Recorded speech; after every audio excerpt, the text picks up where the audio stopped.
what better way to dive back into A Song of Ice and Fire than to talk about some law?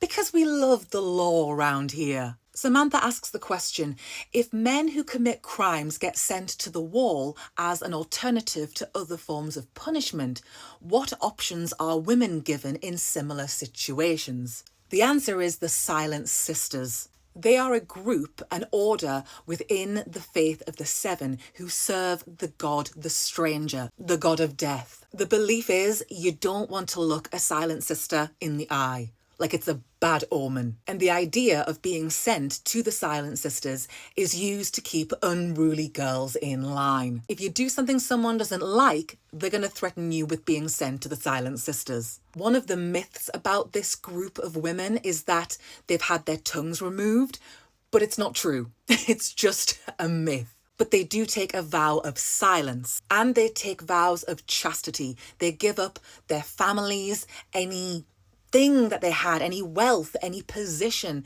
They forfeit all of that and are intending to dedicate themselves in service to their gods. But you don't have to go to the Silent Sisters purely as punishment. Some women choose to join in order to serve. Other times, some women will choose to join this group because they don't have a better alternative. They don't have any other options. Widows, for example.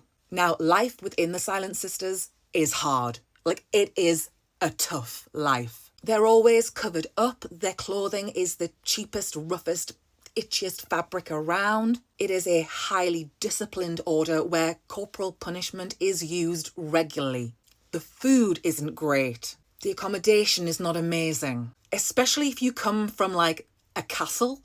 The thought of going to the Silent Sisters, it's enough to make you behave. It's a tough existence, and as such, not many people flock to join the Silent Sisters. I'm sure that there had to be women who joined this order willingly, just by the odds, there had to be some, but it does seem like they were few and far between. It was said that Queen Alisan was contemplating giving up her marriage to King Jaehaerys and joining the Silent Sisters. But we don't know if that's actually true because we don't have Alisan's POV. It's just what is said about her. One of Boros Baratheon's daughters, she winds up joining the Silent Sisters. But again, we don't know if it's a willing thing. It seems like the vast majority of women who joined the Silent Sisters, it was a punishment for nefarious, unladylike behaviour. It's a convenient way to get rid of your wife. And by amping up that by joining the Silent Sisters, it's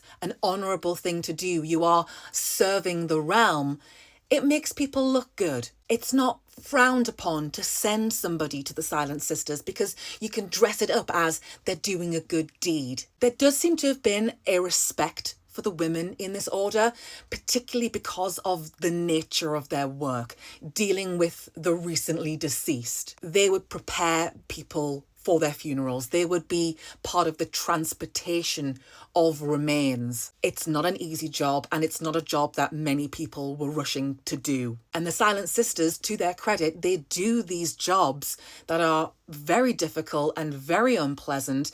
They do it in silence, with dignity, and very little thanks. We don't know if you can voluntarily leave the Order of the Silent Sisters. It feels like in the same way that the Night's Watch is a lifelong duty, the Silent Sisters is the same way. There's no getting out of it. The threat of being sent to the Silent Sisters, make no mistake, this was a threat to keep women in line.